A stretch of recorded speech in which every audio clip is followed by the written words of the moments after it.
Imagine for a moment surgery without anesthesia. Patients often dreaded the surgeon's table, frequently delaying the last resort procedure as long as possible. The excruciating agony of each layer being cut, skin, fat, muscle, nerves, blood vessels, and bone, all while fully conscious. It was a torturous ordeal for both the patient and the physician. In 1911, novelist Frances Burney recounted her mastectomy by French doctors without anesthesia in a letter to her sister. She described the agony as so intense that the memory of her uncontrollable screams still lingered in her mind. For thousands of years, surgery without anesthesia was the harsh reality, and millions of individuals endured the excruciating pain of the surgeon's knife. It wasn't until two visionary dentists, Horace Wells and W.G.T. Morton, took bold steps to demonstrate their groundbreaking ideas that the course of surgery changed forever. There were other players as well, like Charles Thomas Jackson, who challenged the ideas of Wells and Morton. The price these three men paid for their contributions was steep. They faced persecution as they jockeyed for recognition. Tragically, their lives were cut short as a result of their ongoing feuds. What drove Wells, Morton, and Jackson to risk everything in the breakthrough that would change surgery forever? Curious? We'll stick around for what comes next. This is the Curio Report, a podcast about history, culture, and technology. I'm T.W. Palmer.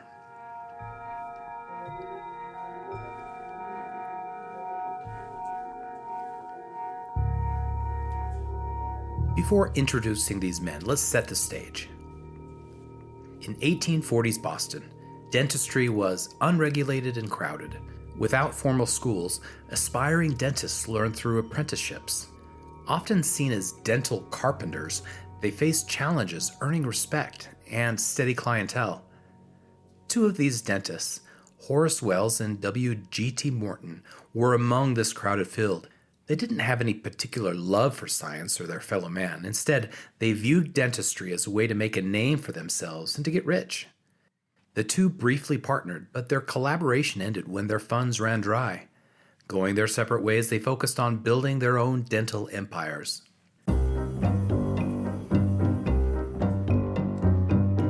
During this time, evening soirees, get-togethers for a laugh and entertainment, were popular. Demonstrations of laughing gas or nitric oxide were a favorite at these events, often called gas jags. At one such gathering in 1844, Wells attended with his wife for a night out.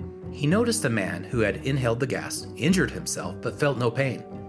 Captivated by the potential of nitric oxide as a pain reliever, he later tested it on himself during a tooth extraction and awoke pain-free.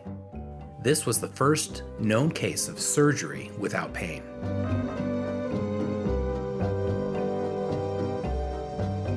He needed more nitric oxide, so he bought lab equipment, prepared the gas, and boarded a train to Boston. There, he sought out two trusted colleagues to share their findings. These were his former pupil, Morton, and a Dr. Jackson, a respected chemist. However, neither Morton nor Jackson showed much enthusiasm.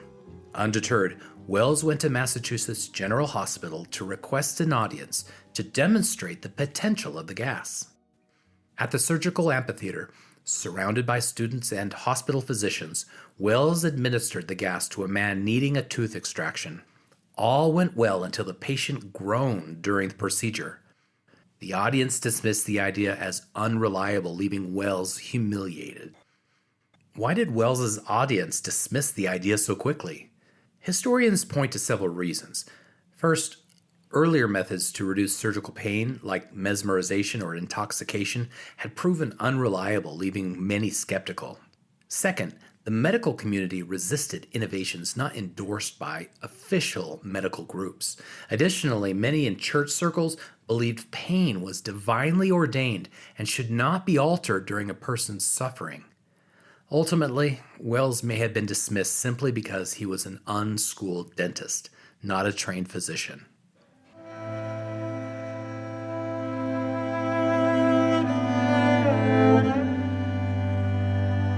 Dejected and humiliated, Wells returned home to Connecticut, the high of his discovery now a crushing low.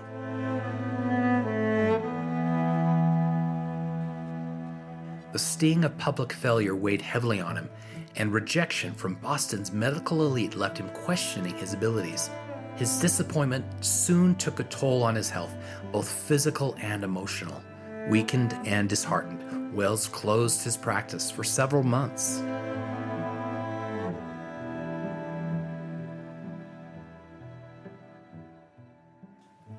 Now let's turn to Morton.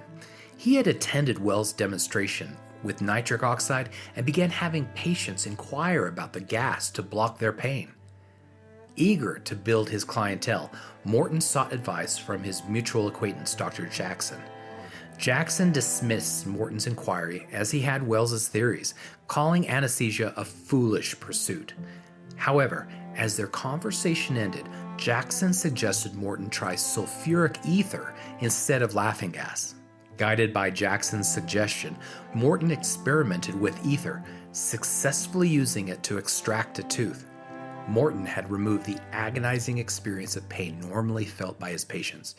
He envisioned not only earning respect among his medical peers, and also becoming wealthy through patent and licensing rights. Morton's ambitions were grander than Wells. He even saw himself as the means of eradicating pain worldwide.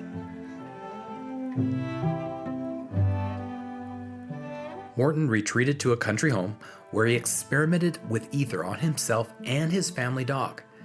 He constructed a rudimentary inhalation device. After weeks of trial and error, Morton was ready. He secured an appointment at Massachusetts General Hospital to present his discovery. A surgeon planned to perform a procedure on a man with a neck abscess and invited Morton to demonstrate the effects of ether. Remember, surgeries at this time, amputations, tumor removals, cataract procedures, hernia repairs, all were done without pain relief. Patients endured the agony, restrained by assistants as surgeons worked swiftly to cut and sew. When Morton administered the ether, the patient slipped into unconsciousness and the procedure was complete in minutes. The audience watched in stunned silence. One physician declared at that moment, "What we have seen here today will go around the world."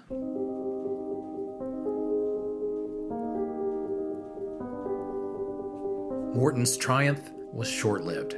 As news spread of ether's reliability in surgery, old alliances and rivalries resurfaced. Wells was enraged, declaring himself the true inventor. Jackson, meanwhile, moved to claim his role in Morton's success. Each man's ambition fueled bitter feuds, tarnishing their achievements. Ether quickly gained international acclaim, transferring medicine forever. Yet the battle for credit left Wells, Morton, and Jackson consumed by pride and obsession.